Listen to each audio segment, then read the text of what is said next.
Hello and welcome to Policy Bazaar. I'm Arjun Bhagat. Now, the importance of planning for your child's future cannot be stressed enough.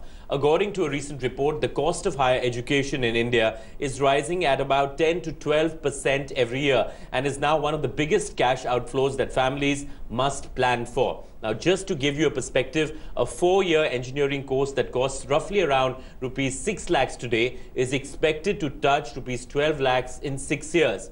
And by 2027, it would cost around 24 lakhs to get an engineering degree. Now, to realize the dreams of your child, it is imperative for us as parents or guardians to build a regular savings cluster dedicated towards securing our child's future. Now, joining us on the show is Yashish Dhaya, CEO and co-founder of Policy Bazaar. Welcome to the show, Yashish. Hi. Child plans are gaining in importance every day. Now, how are they different from other plans that we have? And also, do we need to plan the pre-child phase and the post-child phase? I mean, how would you distinguish between the two? Sure. So let me try and address the first one. How are child plans different from almost any other format of investment? So in most formats of investment, what happens is somebody invests a certain amount and they keep investing for a while and then they get a corpus at the end of it, right? Now, in case something happens to them, what happens is the money that they have collected is collected and the money they have not collected is not collected, and they can kind of take out the money or take it out at the final time. If they have some kind of an insurance plan, which is what protects against unfortunate events, then what happens is that amount, they may have invested for 3 years, they may have invested for 2 years, but the entire amount gets paid immediately. Now, both of these, which is better than not having any protection at all. However, that still is not a child plan, because the child may be 3 years old when the plan was bought or when the investment was made, and the unfortunate event might happen when the child is 7 years old. Now, when the child is 7 years old, the family gets that 20 lakh rupees or the 25 lakh rupees that was in the insurance, but that is about 15 years before the child is going to need this money. Now, what is the guarantee that this money is going to be available for the child when the child turns 21, 22, 23? So that is exactly what a child plan does. A child plan says, I will protect this money all the way till the child gets old in case of multiple unfortunate events. Whatever the unfortunate event, this money will get protected, whatever happens. So it's in a way securing that amount of money for the child. And the primary focus of this is that security blanket that is provided, which is unlike any other investment format that we have. So there is nothing else that actually compares to this. So the focus here is the child, and a cushion around the child, a savings plan around the child if something happens to the parent. Absolutely. So it's both. It is also for the education, of course, and also if something happens to the parent, then the finances are secured as far as the child is concerned. Absolutely. The focus is the child, and the focus is the fact that as they get to that age, that those funds that you had envisaged for them are made available. At the same time, if some unfortunate event happens, some more support for regular education, etc., while they were younger is also provided for. So essentially, it is a plan that supports in case things go wrong. And if things go well, the money is still there. It gives a decent return if things go well. Right. And if things do not go well, then it is a cushion, which is extremely, as I stress again, a child plan cannot be compared to any other format of investment, because no other format of investment provides both the insurance and the payout timing. In most formats, when the unfortunate event happens, the payout is made. Out here, it is protected for that, in that time horizon. So we'll get into the specifics of that, but how early should one start planning for the finances of a child? We've done various studies on this. Starting as early as possible is always better. It reduces the burden. I think any time once the child is more than 3 months old, one can start. At the same time, it is never too late. So if somebody's child is 7 years old already, it doesn't mean, oh, I have not really planned for this, so I don't have time to plan for it. I think a 5 to 10 year time horizon is far more than we can imagine. And a 15-year time horizon is very, very helpful. So what you're saying is the strategy may be different, but it's never too early or too late to invest in a child. It's never too early and it's never too late. The best time to start investing in the child plan if the child is already there is today, because that gives the maximum amount of time to be prepared. And essentially, it's all about putting together regular savings, which compound and become a large amount over time. And that power of compounding is extremely powerful, as we've seen multiple times. Right. So how does one go about deciding that this is the ideal child plan for my child? Because the number of child plans that we see in the market are a lot. So how would you go about distinguishing between the best plans? See, the first thing I would think about is what is the underlying, because at the end of it, I do want the protection, but I also want the returns. One of the reasons I'm investing for money to come back to me is because I'm looking for certain returns at the end of it. Now, if I have more than 7 years before the child is going to come to age, then I would like to go for a unit-linked plan or a market-linked plan, principally because over the long term, markets in a fairly risk-free manner provide a fairly high return. What is risk? Risk is variance of returns.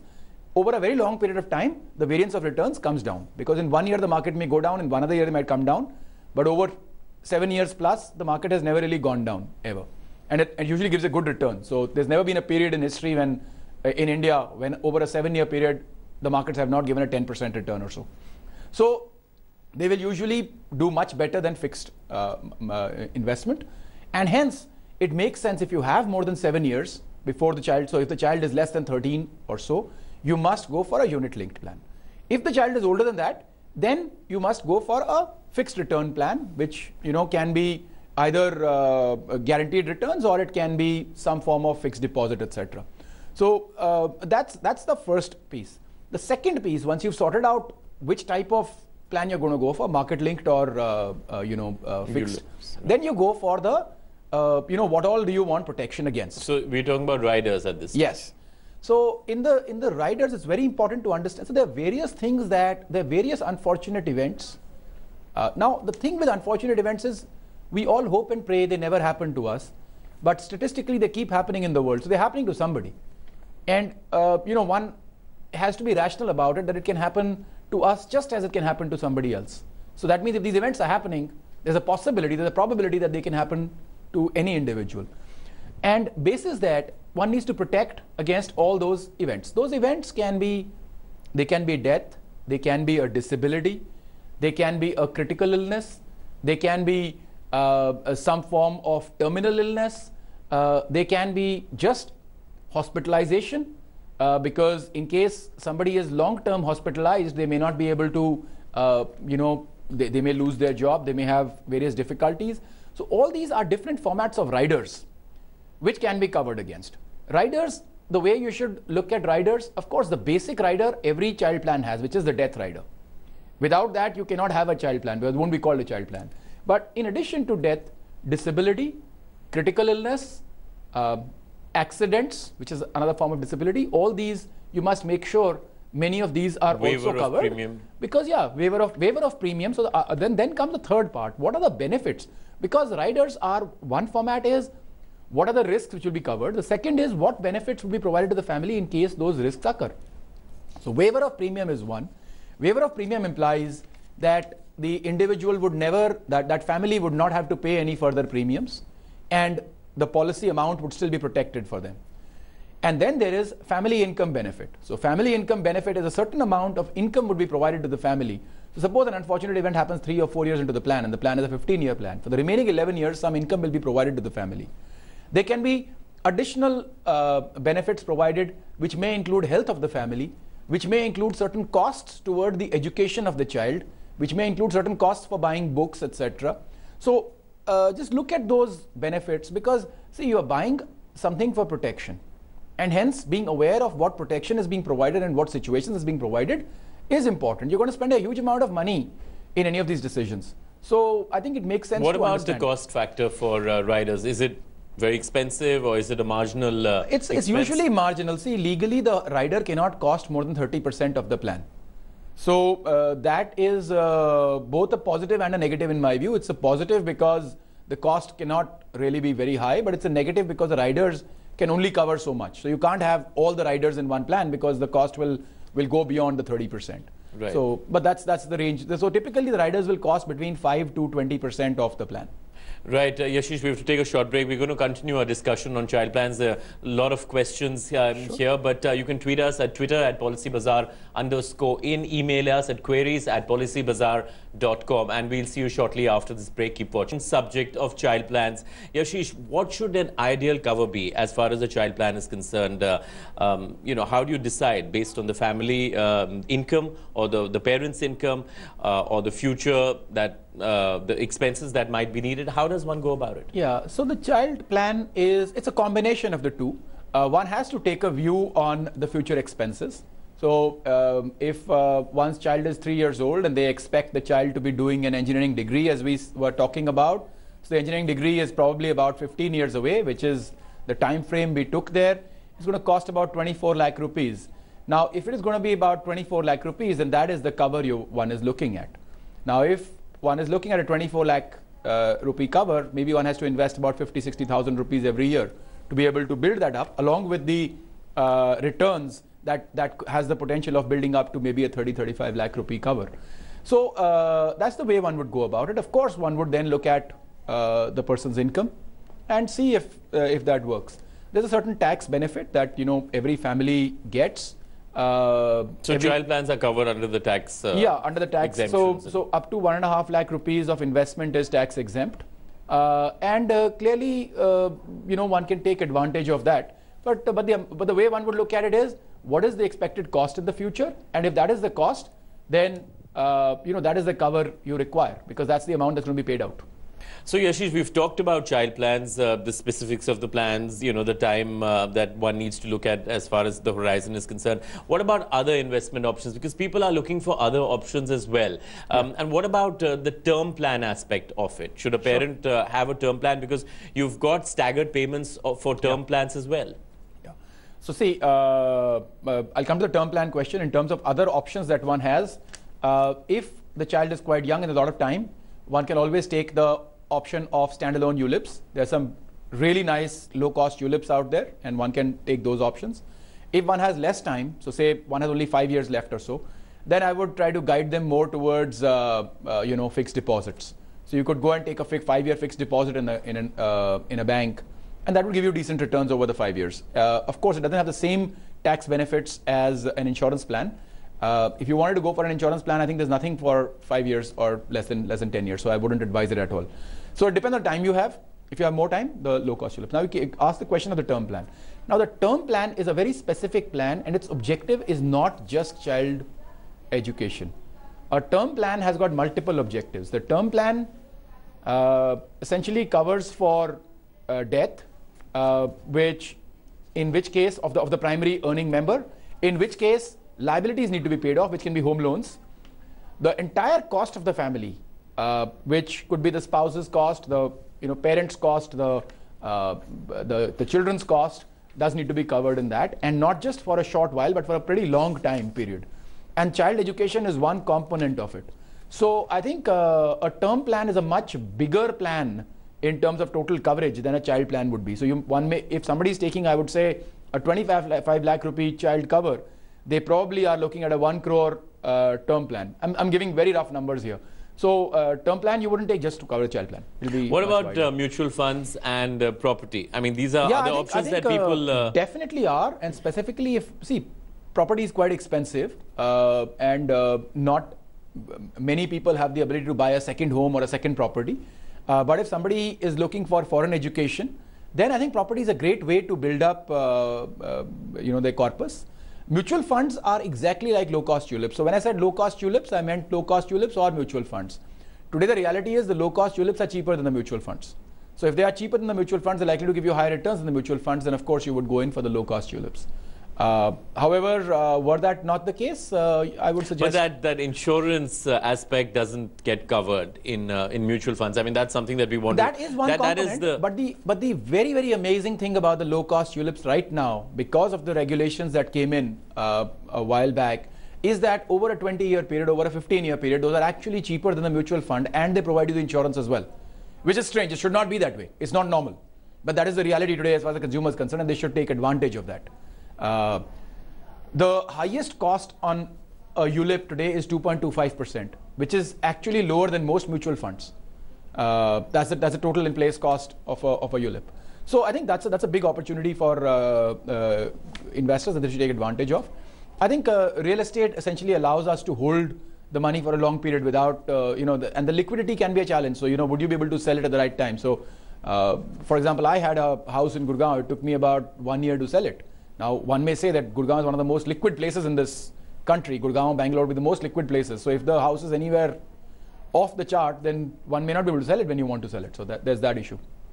Right. So we've got questions from our viewers. We've got Dinesh Narayan who says he has a 3-year-old daughter. He wants to buy a child plan so that he can invest and insure his daughter at the same time without buying multiple products. In the process, he wants to know which plan to opt for and what all he must consider before purchasing it. So pretty much a question to do with the show that we're doing, but very specific. Daughter is 3 years old. He wants to start investing. What are the best options for him? So see, he's got about 20 years investment horizon because the child will mostly need the funds when they're about 20 plus, starting from 18 plus. So 15 to 20 years of time frame.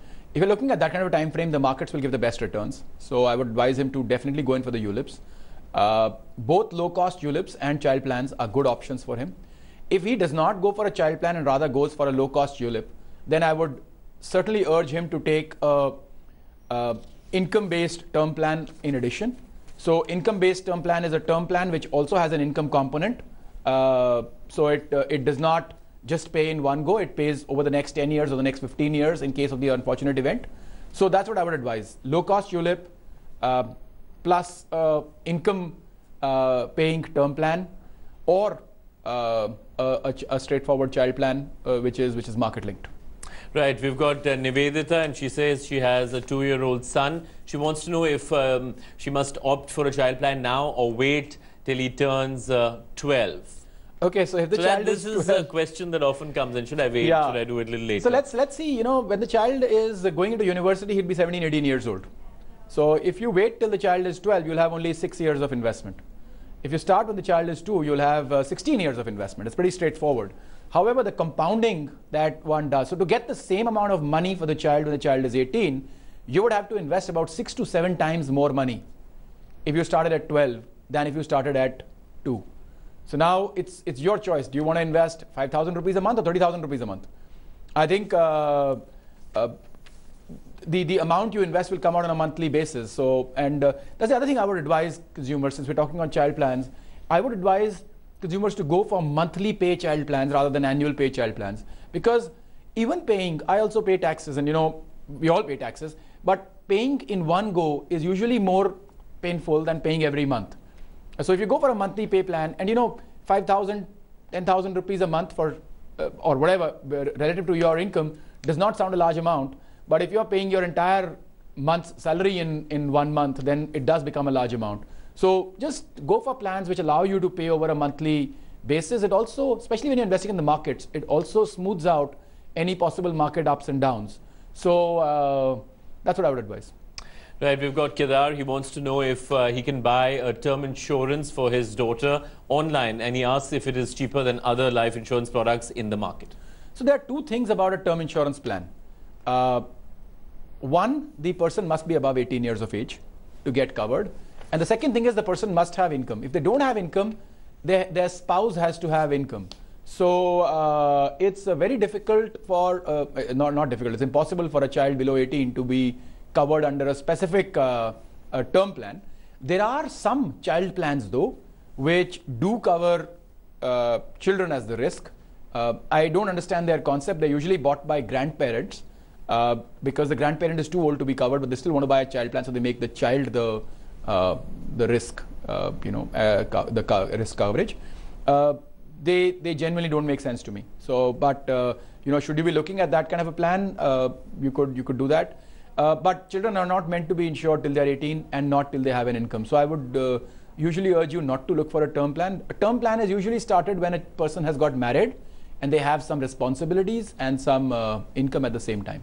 Right, Yashish, we've got Rohan, who's 35 years old, and he has an annual income, he says, of 6 lakhs. He has a 7-year-old son who is suffering from partial disability. He wants to invest in a plan which will not only take care of his education requirements, but also provide for him later on. Is there any particular plan that he can opt for? So I think the child's disability in most cases should not have any implication for the term plan, because it's not the child who's being covered in the child plan. The person who's being covered is actually the parent or the investor, and then the primary earning member. So I don't think there should be any difficulty at all in getting a coverage. Of course, if one was trying to take a plan with the child being covered, there would be some difficulties depending on the level of disability. So that is not clear yet. Thanks, Yashish. Now, in our first episode, we asked you a question about the lock-in period in case of investing in PPFs during a weekly quiz segment. Now, PPF comes with a lock-in period of 15 years. Partial withdrawal is, however, possible from 7th year onwards. Congratulations, Rajesh from Delhi. You won a gift voucher worth ₹1,000. And it's now time for you to take our weekly quiz, answer this very simple question and win exciting rewards. Tax exemptions on premium paid towards child plan falls under what section of the Income Tax Act? Send in your answers to queries@policybazaar.com. And thanks a lot, Yashish, for joining us. That's all the time that we have on Policy Bazaar. But you can also tweet us at Twitter @PolicyBazaar_.